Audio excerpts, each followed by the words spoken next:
talking about resetting and the power of resetting. And this comes actually, we're a week out from our second in-person Bad Bitch Reset, which, well, I mean, last time was just fantastic, wasn't it? It was so wonderful. We had our first in-person event, which is something we've been talking about doing forever. Mm-hmm. It was, in a way, it was the first idea before we did the online reset, before we did the podcast. We wanted to bring women together in a really lovely space and give them the space to reset. Mm-hmm. And of course, we got to do it at Zara Therapies, and Sophie and Lisa just did such an incredible job of hosting, and they created the most beautiful environment for this reset.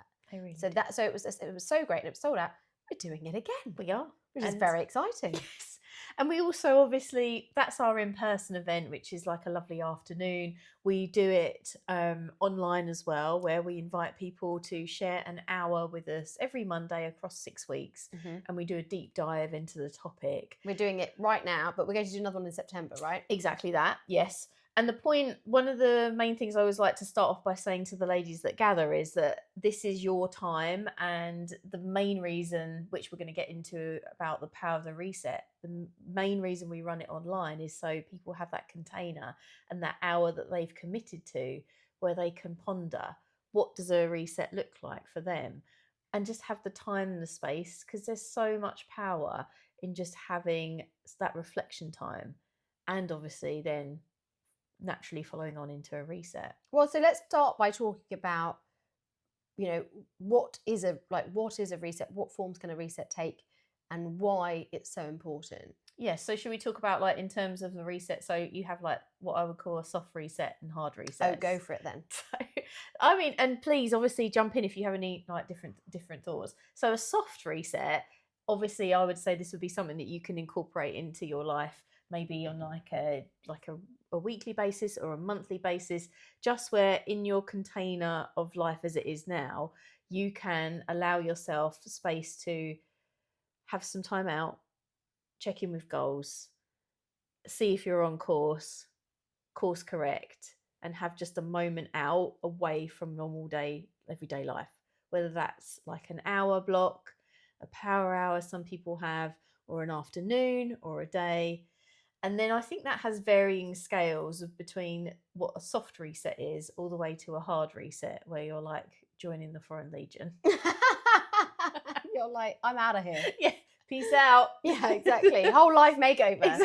No, but like in terms of a hard reset could even be something like, right, I'm going to take myself away to like an Airbnb for like a night, 2 days, or an extreme hard reset. You are literally you're rebuilding, I suppose, from ground zero. Because I think we have to acknowledge as well that sometimes you might find yourself in a place where you're resetting where actually you weren't expecting it. Well, and I think a great example of a hard reset is doing the Hoffman. Yeah. So going away and doing some kind of therapeutic retreat, whether it's a silent retreat or like I did, a therapeutic one, where you're really confronting your feelings about things, where you are, facing things that you've done. Like, that's quite a hard reset. Whereas I really like that idea that periodically we should do a soft reset. Yeah. You're just pausing, reflecting, and then you might be like, oh yeah, everything's fine. But if not, like you said, course correcting. So we're just slightly changing direction, which if you think about when you're sailing a boat and you just move it a couple of degrees over, and it doesn't feel very different, but you'll end up at a completely different location, a completely different island by doing that. So it's like, do I need to make that little pivot versus I'm just going to jump off the boat? Exactly. Right? I'm out. And I think we talked about that in our Q&A last time about someone making a big decision about a relationship, that sometimes if we don't like where the boat's going, we just try and get off the boat. Yes. But actually it's like, no, let's just course correct a little bit. What could I do slightly differently? Or it might be there's loads of areas that I'm fine with, but there is one area of my life that needs a complete makeover. Is it health-wise? Is it my living situation? But getting very clear on what that is instead of just throwing everything away in one go, or waiting till you get to the point that you need the hard reset. We want people to do little resets more regularly, so they're less likely to get to the point where they just want to change everything. I mean, I did it once. I had 1 year where I changed almost everything about my life in one 12-month period, and I wouldn't really recommend it. And that is what we're all about on this podcast. It's like, what advice or what sort of like insights can we give you that you can incorporate into your probably already stuffed full, very busy life? And us telling you to sort of like do a hard reset or going monk mode is very popular in like male like influencer biohacker circles. Can you explain what that is? Monk People mode. don't know what monk mode is. Yeah, so literally monk mode is where you take like 6 months and you basically will basically stop, like basically you will dial in, so you'll do the meditation, you'll work on your business, you probably won't drink, your sleep will be on point, you'll train, you will just basically dial down any outside distractions. That actually sounds really appealing right now. I could do with. Can I just do a week? We're not of doing it? any more podcasts. Emily's going Yeah, monk mode. I'm going monk. No, but can you just do a week of monk mode? You can do whatever you like. It's How very long do people do interesting. that for? It's like 6 months. Wow, They'll dial okay, in. that's too much. And it's really interesting. Do they have any friends at the end of 6 months? Sometimes, or they've got different friends anyway. Interesting. But it's interesting as well when you think about monk mode, because we did talk about like this before about whether, because I said what about if we talk about monk mode, and you said it's not really relevant for like because women don't have that option, which I completely a lot of women won't have that. You'll just say, well, yes, but I've got children to feed and a mum to take care of and a job to do. Exactly. And so I'd love to have the option to dial all of that down. Well, can you? Where's the dial? Like, where is it? I want to go monk mode. Send me to the Abbey. Send me to the Mont Saint Just Michel. like, where's the giant pause button? Yeah. But I think also sometimes that's where we see women go and do it like a yoga retreat for a week. So they hit the pause button and they feel better, but then they're coming back to the same thing. Yeah. So it didn't really reset anything. Because having been there myself, I would say as well, it's like when you take yourself away, or even like if you're having fun or doing something nice, it's always like that there's this black shadow, or there's just always something there that's just, it's like the reality of life that you've got to get back to sort of tends to sort of like dial down the colour and the fun that you're having in the moment, because you are like, your brain will still be preoccupied by it and you can't fully enjoy the moment. Therefore, having the small soft resets, I love that, it just becomes really sort of pivotal about helping you go, right, okay, this is where I'm at, how am I going to do it? But similarly, as we said to this, I think it was the same listener last week about the relationship, it's taking yourself away from that emotionally difficult situation so you can think more calmly and think more logically, so you can breathe and you're not in this space where you're constantly being asked to respond all the time. And then you think, I need to quit my job, or I need to change this, like completely change this relationship. And it's just that you need that, like, to step away and have a bit of time for you and work out what are the actual things that I'm finding hard about this job or this relationship, and how do I work on those things, or how do I create a bit more space for myself, but without having to, you know, throw everything overboard. And so if like we're going to describe for the listeners like what a soft reset would look like for you, maybe. So for me, a soft reset is turn my phone off for 2 or 3 hours so no one can reach me, and sit out in the garden or sit up in my bedroom, sit somewhere very peaceful, get my journal out, look at my goals. I quite like to write a stress list. Write down everything that's on your mind that's stressing you out, not trying to solve it, but just so you can get that off your chest and kind of park that for the time. And then just think, first of all, like, go into gratitude. What are all the things I'm really happy about? What's going really well? It's a very good place to start. And then go, what am I not loving right now? And what, if anything, do I want to do about it? Or what would I like to be different in this area in a month's time, for example? And what changes could I make? And again, sometimes you do that and you realise the changes aren't that radical. They're often about, do I need to manage my schedule a bit differently to make a bit more time for me? Am I over giving in one area and under resourcing another area? Is it that I need to increase my self-care? Is it that I've been saying yes to work opportunities, but I need to get more, I guess, a bit monk mode with it, get a bit more focused on one particular area, but not for 6 months. It might be just for this month, I'm going to focus on this one goal because I've got too many goals on the list. Let me just laser focus for this month, get this thing dealt with, and then on to the next thing. So it's giving you time to reflect and focus. I do sometimes think, though, even in those small moments, it's worth asking big questions. Things like, if you removed everything about my life right now and I got a complete restart, how would I design it? And it's not because you can then make that happen, but sometimes it's very clarifying about, well, what does my heart really desire? I like asking questions like, if you had £10 million in the bank, what would you do differently? not because I can magically give you £10 million, although I'd love to, and not because £10 million would definitely make you happier. It probably wouldn't. But because it gets away from some of the restrictions and kind of frees your mind up to say, well, actually, like, I know if I had that much money, I would still live in this area of the country. I still really love living here. I would still have the same friends. I would still do most of the same activities. I would still do my work. But it's a really good question, because in the past, I've been able to answer that question and go, well, if I had £10 million, I definitely wouldn't live here and do this job and do these activities. So even though it's a little reset, sometimes I'm asking myself a big question.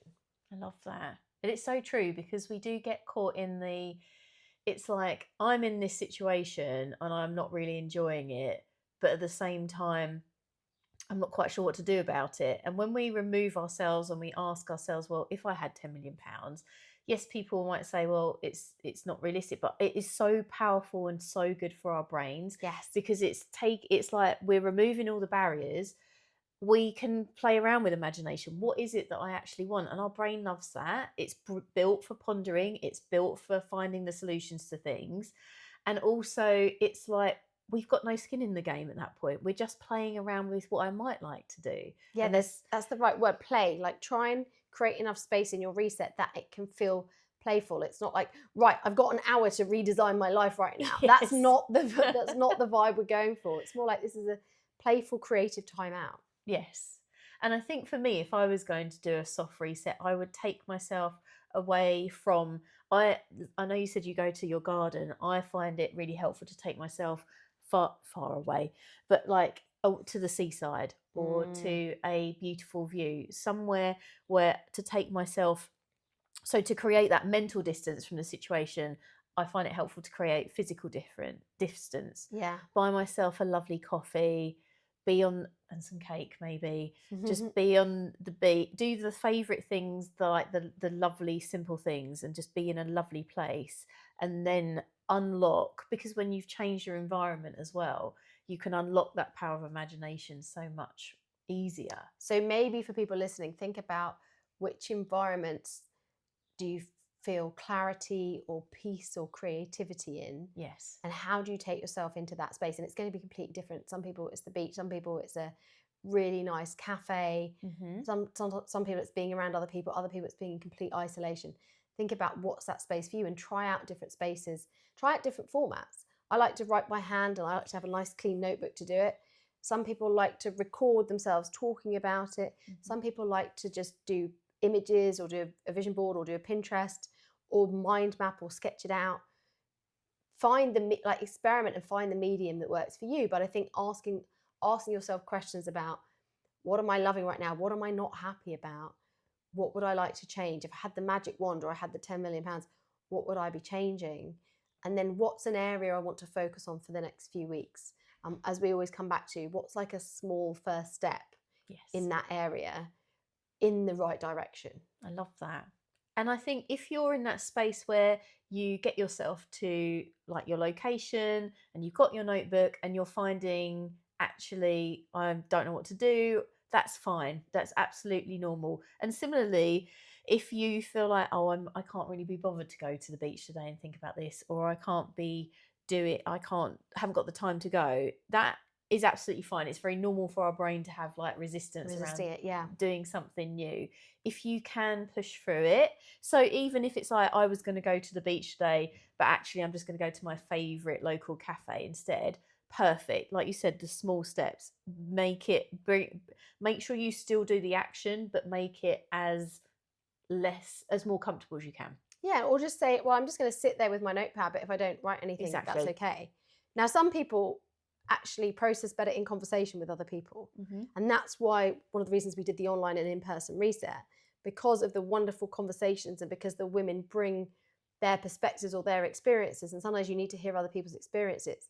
So I think if that's you, find a friend and go for a walk and just say, can we have a little check-in and talk about where we are and where we want to get to? Or sign up to our next reset, because we give you, some people need a structure. We give you a structure to take you through key areas to reflect on each week. But acknowledge if you need that format or you need a bit of accountability, maybe doing it on your own at first is going to be a bit challenging. Like, find the right people, find the right format, experiment with that. listen to podcasts of people who've also done a reset or pivot and involve other people in the process is what I'm trying to say. Exactly. Because like you said, when you've got that accountability, our brains again are like, oh, I've got to go, otherwise I'm going to let that other person down. And then the more comfortable your brain gets with it, the easier it then becomes to step into that space and start unlocking that creativity. So that's the kind of like nice little reset.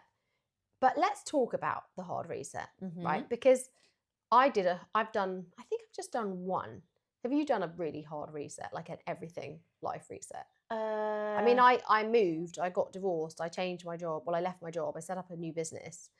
I'm not sure there's many parts of my life that I didn't change in that year. Maybe, yeah, there was actually one time, yes. So, but I actually, for as much as you know, like as much as I sometimes will hide in the shadows and be like, I'm really scared, I don't want to do it. Actually, when I get going with change, I'm actually fine with it. So you and I take to it quite well. But yes, it's the getting into the swimming pool to swim that actually. But once you're in, let's change everything. It's like, let's do this, let's do this, let's do that. So let's talk about it for people who either are in the middle of a hard reset or maybe feel like they need one, because I think it's worth talking about how to do that healthily. Because we're not trying to say don't do it, because sometimes that's how life plays out. And in my case, one thing changed and it became this catalyst for me to look at and change everything else. So there was people might say you didn't pace yourself very well. I mean, I really didn't. But I also couldn't not do it that way, because there was just a trigger that triggered all these other changes. But I think if people are going through that, there's some things you can do that take care of yourself better. Or if you're feeling like that, maybe we can empower some people, because actually sometimes, yes, it's a hard way to do it, but changing a lot of things at once, it's like a shedding of a skin, like a snake. And actually, sometimes that's better than dragging the changes out over 10 years. It can feel very cathartic. And remember, like, if you make the changes and actually you're like, maybe I should have made some like different decisions, you can always pivot from that decision. You can course correct, like you said so beautifully about the boat in the beginning. You can always just tack and like change your course. It's never, you're never committed. Again, when the chips are down, our brain will be like, it's this or this thing. Yes. It won't look at it's black, it's white, it's this or that. But actually there's so much grey area, which grey area gets a bad rep, but there's so much grey area that you can play around with as to where you are and what decisions you do. Well, let's start before we do self-care. When you do the big reset, I think it's worth flagging some of the triggers for those big resets. I think women go through quite distinct life phases. So I think sometimes, just before you have children can feel, or you're ready to have children can feel like a time for that. Having had children can precipitate it. We see it when people's children are growing up and leaving, that someone's maybe put a lot of energy and time into their children, and suddenly they're going to have all this time, and it makes them go, oh, wow, there might have been desires and dreams I had that I couldn't embrace. I've kind of been saving them up. So in one big go, I might go for those things, or I might not have to live near this school. Or, sometimes it's someone gets divorced, and then that opens up all these possibilities for them and lots of choices, or they suddenly get made redundant. So sometimes you get an opportunity. You don't have to take it, but you might get a change in life circumstance. That means if you wanted to, you could change a lot. You could move, you could change your career, you could start a new relationship, you could change your hobbies, you could travel. So I also think if that's coming up or that's happened, do think about, do I want to take advantage of this life moment and change a lot of things? Or be honest with yourself if that's not for you. Don't feel pressure that you should change everything just because one thing has changed. And it's interesting because I had a client say to me the other day, she was like, she's going away, and she was like, I want to kind of start it as like a blank, like I want to basically cut it so I can just start as a blank page. And first, like, all of your experiences make you into the wonderful person you are now, and believe it or not, that will help inform you what you do and don't like going forward. But also, if that's what you want and you want to start with a blank page, what is it that you find appealing about the blank page? Start by writing down like the feelings that you're seeking. What is it that you associate with having a blank page? is it that you have freedom? Is it that you are stepping away from like certain people in your life? Yes. And what is it that actually makes the blank page appealing? Because then that will inform you how you can then start to actually put those into actions into a life. Yeah, and the flip side, if we're talking about this blank page exercise and you think, I really don't want a blank page, that's wonderful, because that's saying there's loads of things about your life that you would choose again. Yes. You know, when I used to work as a stylist, because I have done 10 million different jobs, I would go into people's wardrobes and I would say, would you buy this again? Like if you had the money now, or if you had the money in your pocket, would you buy this item again? And I think it is a really good exercise of going, yeah, I know it's a bit mean, but would I choose this relationship again? Would I choose this friendship again? Would I choose this house again? Would I choose this job again if I could pick it right now? So that's quite a good question. And you're right. If you want a blank page on everything, that's quite telling. Yes, for sure. So once you're in, if you're in right now, the big changes, then I think there is self-care in this. I think we have to go, it can be extremely liberating, and you can get a lot of positive energy and positive hormones around it. But you also have to acknowledge it can be quite tiring. Unnerving, unsettling. Yeah. It can also be very unsettling for people around you. So you might be fine with what you're doing, but you might have to put up a bit of a protective bubble against other people's emotions or projections. You might be careful who you choose to tell about the changes you'll make. I talk about this a lot in my book, that you don't have to share everything with everyone, because you're inviting in their perspectives, and maybe you can handle all the change, but they can't, and you don't need to experience their response to it. So you might tell people a bit later down the track where you've got to. So I think those are a couple of things. What else do you think people can do to support themselves kind of emotionally or holistically when a lot of things are changing in their lives? I think when you're going through a period of a lot of change, having your sleep right, which is so important for your physical well-being and your brain's well-being, is hugely important. Also making sure you're hydrated, I'd say as well, because your brain, when it's dehydrated, is just like a little sleepy little bear, and it won't be able to all that wonderful creativity and pondering power is just going to go out the window, because you're just going to feel like poop. Making sure you're fueled well as well, and just making sure, like you said beautifully, there will be people that will find the changes unsettling, but it's important as well that you protect your energy as well, because there may be people in your lives that are invested in you staying the same. Yes. And so if you feel like, no, this is what's right for me, I need to change, and this is the direction I'm going, you need to set up like a little protective bubble around you, it doesn't necessarily need to be for like forever, but just like to create a little bit of distance while you navigate this change that's right for you. And maybe find new communities or new friends of people who are where you're wanting to get to or where you're going. And because there'll be a really supportive environment. Like when I left my job in banking, I immediately sought to be friends with other female entrepreneurs, because that was the world I was moving into. They would really understand it. And I've met loads of amazing people, including yourself, in that process, where the other friends just saw what I was doing as incredibly risky. And so I was still friends with them, but I needed to be around people who could be really positive about what I was doing, and also actually helpful and say, well, we've gone before you. And this is where the power of the tribe for women is so important. It's great to have women in your circle who are older and younger than you, but the women who've gone before you, they've done the challenges, they can encourage you, and they can also say, yeah, don't waste your time doing this, or this really helped me. And all of that helps you, because otherwise we're kind of white knuckling these things. And if you're making a lot of change, it probably means that you're doing something different to the people around you right now. Exactly. And then it's like you need people, if you're on the edge of the swimming pool jumping it, like about to jump in, you need people already in the pool going, come on in, the water's fine. Yeah, and then you get in and you're like, it's so cold. You lied to me. It's so cold. And then you warm up and you're like, I'm swimming. It's fine. And then you're calling to the next person, come in, it's fine. Exactly. Yeah, it's all a con. There are sharks in the pool. Just beware. But you're all in it together, and then other people might get eaten before you. Yeah, we're going to give people Jaws nightmares after our Jaws conversation. Gosh, honestly, it's one of mine. Like, it's one of my fears but I think it's a very normal fear for people to have, of like open water. Oh, I thought you were going to say sharks in a swimming pool. That's not a normal fear. Is it not? Why are you calling me out? Open water, yes. Open water, yes. But, you know, Jaws is not in your sunny swimming pool in Portugal in your resort. He's not there. There's no room. Have you never seen James Bond? James Bond? He had, I can't remember what, it was one of the ones. But you could see it. You wouldn't get in without spotting the shark. Yeah. no Yeah. shots. Anyway, we drifted off topic. Anything else we want to say about resetting? No, I think that's a kind of perfect place to end it. Is that whatever you're doing, make sure you've got self care, make sure you've got supportive Yes. people around you. Have your kind of touchstone activities that are things that make you feel connected to your authentic self.